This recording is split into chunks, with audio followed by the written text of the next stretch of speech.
Nous avons compris que, premièrement, il faut que dans les 6 premières semaines, c'est dans le calendrier, dans les 6 premières semaines de cette transition, que nous arrivions à confirmer gouvernance de transition et structurer à partir de critères que nous sommes dit là, qui inspirent, n'est-ce pas, des accords, des leçons de l'histoire, des accords et de la Constitution.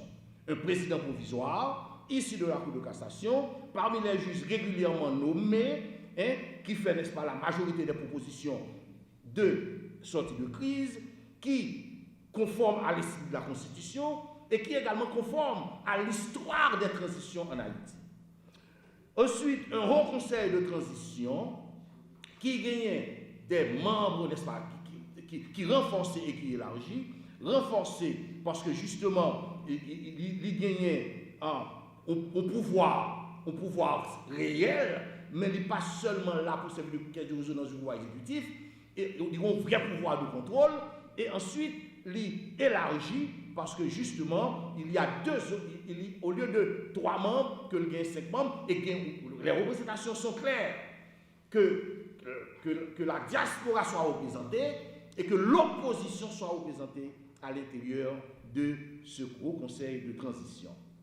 Maintenant, quant au Premier ministre, il est clair, 100% des propositions d'accord pour un Premier ministre, et c'est conforme à la Constitution et également conforme à l'histoire des dernières transitions en Haïti. Et le type de gouvernement, le gouvernement d'unité nationale de salut public, eh bien, ça revient au même. Maintenant, là, nous finissons de travailler ça. Nous mettons en place des commissions qui, à l'intérieur, n'est-ce pas, de task force là, sont commissions qui gagnent d'abord pour prendre contact avec toutes les organisations, que nous avons la commission de coordination des relations interorganisations pour information, sensibilisation et mobilisation. Cette commission, c'est lui-même qui prend contact avec les partis politiques. C'est lui qui prend contact avec le secteur de la société civile. C'est lui-même qui allait joindre l'organisation de base pour que soient capables, ouais, que pas vraiment rien qui divise mon nous et MLA a joué, alors l'aime dit MLA, mouvement l'amour pour Haïti, a joué un rôle de facilitateur. Mettez moun ça ensemble pour comprendre que pas vraiment gros bagaille qui divise. Deuxièmement, il y a la commission des relations diplomatiques politiques qui chargeait lui-même pour les réunir avec les organisations internationales, Nations Unies, OEA, organisations régionales, OEA et CARICOM, ambassades, parlement, pour comprendre que le pays a besoin libéral de tutelle, que le pays a besoin seulement de coopération et que le pays n'est pas capable de continuer, n'est-ce pas, à accepter que l'international là, ils ont entendu faire ce complot contre le pays pour mener le pays à côté lié. Donc, pour comprendre que nous avons besoin de notre dignité de peuple, de nation, et que nous avons besoin également prouver, n'est-ce pas, élever nous à la hauteur de notre histoire et quitter nos pays côté nous-mêmes, nous avons commencé à bien vivre, mais petit nous avons plaisir pour vivre là-dedans.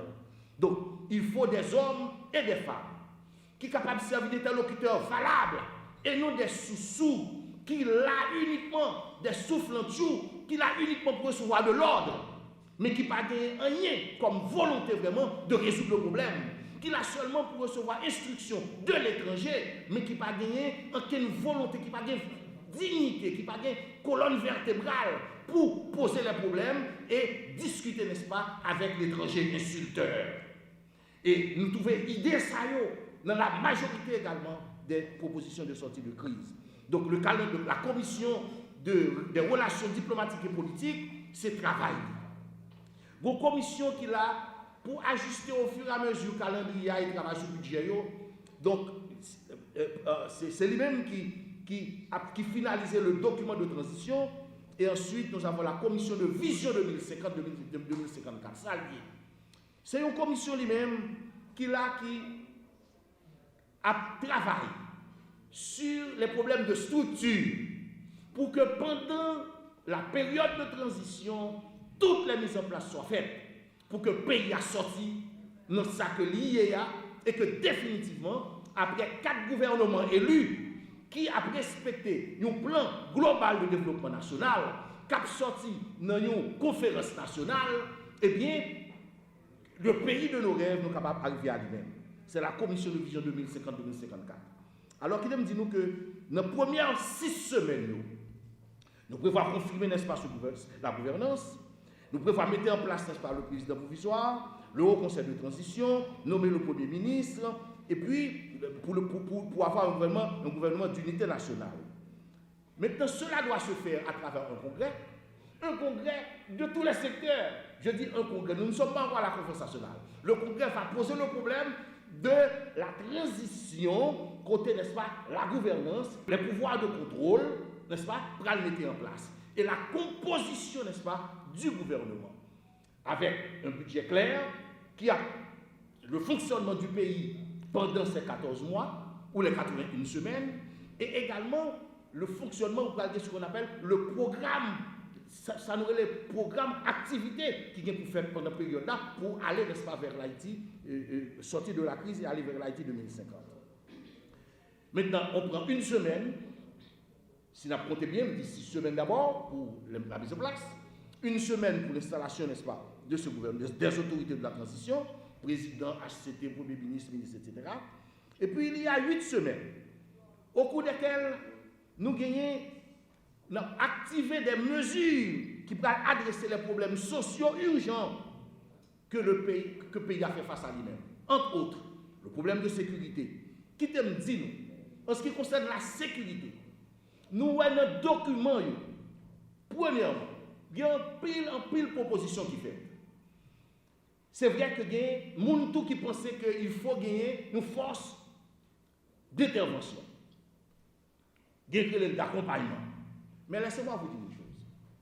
Pour en arriver là, il faut un gouvernement légitime. Et ce gouvernement légitime, c'est un gouvernement qui sortit à travers ça que nous sortis là-haut, qui fait presque l'unanimité. Deuxièmement, il faut également une volonté politique de résoudre le problème. Nous sommes certains qu'au moment où nous parlons, nous ne pouvons pas mettre la charrue devant les bœufs. Pour nous appeler l'étranger venu, il faut que nous essayions nous-mêmes de faire un bagaille. On n'a rien essayé jusqu'à présent. Et nous avons compris qu'il n'y a pas encore de volonté politique d'adresser le problème de la sécurité.